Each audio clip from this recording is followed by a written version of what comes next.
God have mercy on his soul, said my aunt piously. Old Cotter looked at me for a while.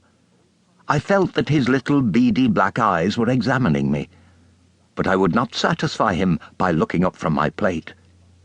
He returned to his pipe and finally spat rudely into the grate. "I wouldn't like children of mine," he said, "to have too much to say to a man like that."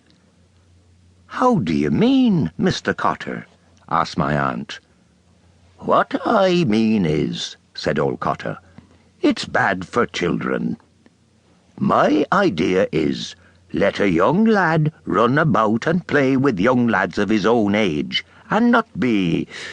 Am I right, Jack?" "That's my principle too," said my uncle. "Let him learn to box his corner. That's what I'm always saying to that Rosicrucian there. Take exercise. Why, when I was a nipper, every morning of my life I had a cold bath, winter and summer, and that's what stands to me now. Education is all very fine and large. Mr. Cotter might take a pick of that leg of mutton," he added to my aunt. No, not for me," said old Cotter. My aunt brought the dish from the safe and put it on the table. "But why do you think it's not good for children, Mr. Cotter?" she asked. "It's bad for children," said old Cotter, "because their minds are so impressionable. When children see things like that, you know, it has an effect." I crammed my mouth with stirabout, for fear I might give utterance to my anger. Tiresome old red-nosed imbecile. It was late when I fell asleep.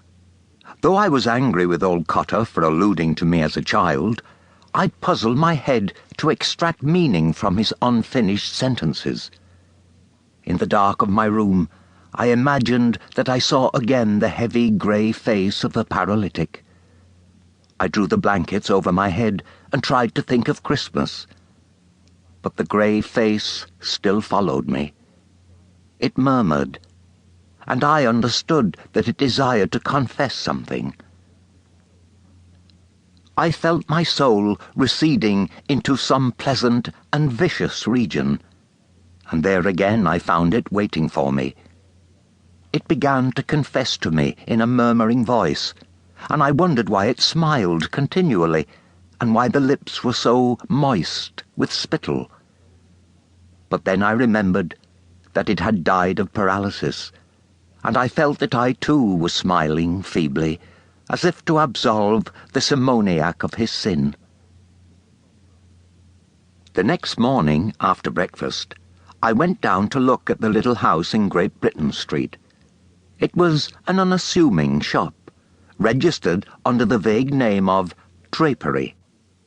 The drapery consisted mainly of children's bootees and umbrellas, and on ordinary days a notice used to hang in the window saying, "Umbrellas recovered."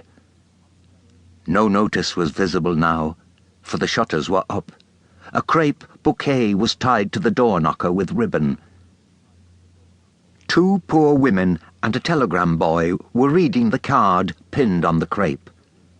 I also approached and read, "1st July, 1895. The Reverend James Flynn, formerly of St. Catherine's Church, Meath Street, aged 65 years, R.I.P." The reading of the card persuaded me that he was dead, and I was disturbed to find myself at check. Had he not been dead, I would have gone into the little dark room behind the shop to find him sitting in his armchair by the fire, nearly smothered in his greatcoat. Perhaps my aunt would have given me a packet of high toast for him, and this present would have roused him from his stupefied doze. It was always I who emptied the packet into his black snuff-box, for his hands trembled too much to allow him to do this without spilling half the snuff about the floor. Even as he raised his large trembling hand to his nose,